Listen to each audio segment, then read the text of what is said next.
Hey, how goes it, everyone? This is Romoret, and I am bringing you one of the last episodes of Skyborn. So I know this series, this JRPG series that I do, is mainly a series that I do not do any commentary, and that is for a number of reasons. As you know, the majority of the time when am doing a JRPG series, such as Skyborn or Sins of the Demon or Sword of Spears, a lot of S's. Now I just realized that. The reason why I do them is because, one, it's similar to the old games I used to play, like the original Final Fantasies and the RPGs where you had a world map where you explored, where you had the ability to follow a main quest line, but also do things along the side and kind of do a turn-based style fighting, which is a lot more of the basic games that used to be that I grew up playing. That's one of the reasons, and the other main reason is the fact that it's a very basic game that my laptop can handle for situations where I am away from my main gaming computer, but I want to be able to give content out to everyone. And so I pick JRPG games which allow me to play games such as this with decent quality content on my laptop, and my laptop doesn't have the capability of doing voice recording, at least to the quality that I'm satisfied with. The mic on it is pretty poor in my opinion.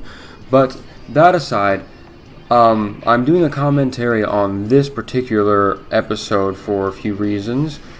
We are getting very close to the end of Skyborn. I just recorded the penultimate, second to last episode as far as I know, because in all honesty, I try not to spoil this game for me. I try not to spoil any of these games for me. So I don't look at walkthroughs. I don't look at any sort of hints or giveaways or spoilers when it comes to these games. I try to take advantage of the story and keep it as suspenseful as possible, so that the reveals in the story are something that is actually revealing to me and not something that I was expecting.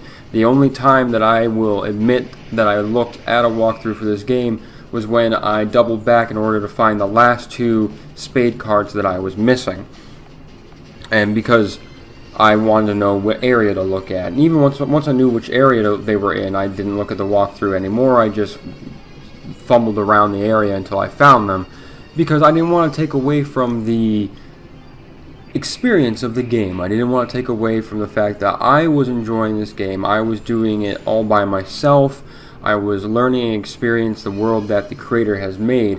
And that's another reason why I really like these JRPG games, is because you can use software like RPG Maker in order to design these games and have a lot of fun with it, and you can create a good quality game that the community can enjoy, that they can have response to, feedback, things along those lines. But anyway, I'm done with the philosophical talk. One of the reasons why I'm doing this commentary is because this battle that you're currently seeing, which is the lengthiest battle in the game by far, unfortunately took more than 10 minutes. And for those of you who have used the free version of Bandicam, you know that you can only record 10-minute sessions at a time. So you'll see that I get partway through this battle, but I'm not able to finish it because Bandicam quits out. And if I wanted to reload it, they would reload the save, which was right before fighting these guys, and I just would never finish under 10 minutes to fight it.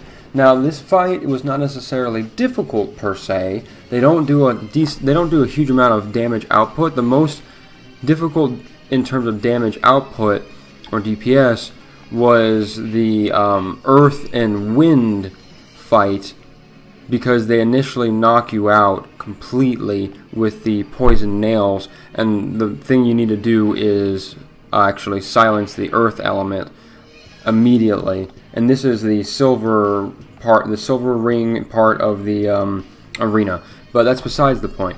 These guys, the Gauntlet, which is where we're at right now, where we're finishing up, is one of the last side quest opportunities that you can get once you get all the spade cards. And you do this in order to help grind, for one, and two, get all the chests in the background that give you some of the best equipment in the game.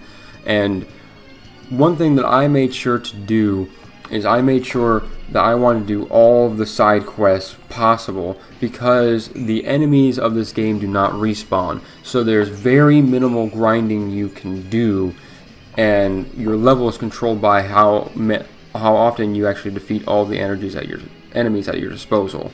So if you notice in this game, I was focusing down the mages. The reason being is because they can do the most damage when it comes to buffs and debuffs. They blood tap me, I blood tap them back, and I regen. So it's a null plus my regen, and eventually we came out equal. And I focused down the mages first, because once I did that, and once I silenced them and just kind of went and wailed down on them, the fight went by so much quicker. I took out the one mage, then I started focusing on the other one, and then I took out the warriors. And then at that point, the warriors ended up doing less damage to me. And I was at Sullivan in particular, because they would attack one person at a time. They were doing less damage to Sullivan than when I was actually regenning. So because of the blood tap and the regen, Sullivan would heal automatically based on when these warriors were just by themselves. And that was my strategy for this fight. So all in all, this game is something I really enjoy so far. I know I'm winding down, getting towards the end. I am overpowered now because I did all the extra side quests. So you'll see in the next couple episodes when I actually go to the Celestial Palace, I'm able to basically kill anything with Claret or with Alda in 1 to 2 hits, which is fantastic. So there is a point where you can become overpowered. And then I finally decided to use the augment system.